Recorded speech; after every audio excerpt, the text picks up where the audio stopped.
Bonjour. Pour vous inciter à lire La princesse de Clèves, j'aimerais vous lire le tout début de cette œuvre qui nous présente d'une manière magistrale la cour du roi Henri II. Peut-être que je ferai d'autres lectures, on verra, mais j'aimerais lire avec vous simplement ce premier extrait. La magnificence et la galanterie n'ont jamais paru en France avec tant d'éclat que dans les dernières années du règne de Henri II. Ce prince était galant, bien fait et amoureux, quoique sa passion pour Diane de Poitiers, duchesse de Valentinois, eût commencé il y avait plus de 20 ans, elle n'en était pas moins violente, et il n'en donnait pas des témoignages moins éclatants. Comme il réussissait admirablement dans tous les exercices du corps, il en faisait une de ses plus grandes occupations. C'étaient tous les jours des parties de chasse et de paume, des ballets, des courses de bagues ou de semblables divertissements. Les couleurs et les chiffres de Madame de Valentinois paraissaient partout, et elle paraissait elle-même avec tous les ajustements que pouvait avoir Mademoiselle de la Marque, sa petite-fille, qui était alors à marier. La présence de la reine autorisait la sienne. Cette princesse était belle, quoiqu'elle eût passé la première jeunesse. Elle aimait la grandeur, la magnificence et les plaisirs.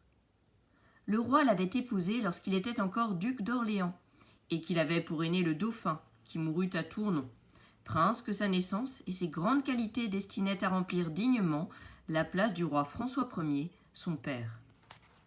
L'humeur ambitieuse de la reine lui faisait trouver une grande douceur à régner.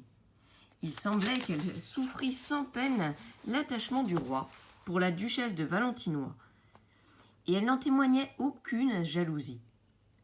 Mais elle avait une si profonde dissimulation qu'il était difficile de juger ses sentiments, et la politique l'obligeait d'approcher cette duchesse de sa personne, afin d'en approcher aussi le roi. Ce prince aimait le commerce des femmes, même de celles dont il n'était pas amoureux. Il demeurait tous les jours chez la reine à l'heure du cercle, où tout ce qu'il y avait de plus beau et de mieux fait de l'un et de l'autre sexe ne manquait pas de se trouver. Jamais cour n'a eu tant de belles personnes et d'hommes admirablement bien faits. Et il semblait que la nature eût pris plaisir à placer ce qu'elle donne de plus beau dans les plus grandes princesses et dans les plus grands princes. Madame Élisabeth de France, qui fut depuis reine d'Espagne, commençait à faire paraître un esprit surprenant, et cette incomparable beauté qui lui a été si funeste. Marie Stuart, reine d'Écosse, qui venait d'épouser monsieur le dauphin, et qu'on appelait la reine dauphine, était une personne parfaite pour l'esprit et pour le corps.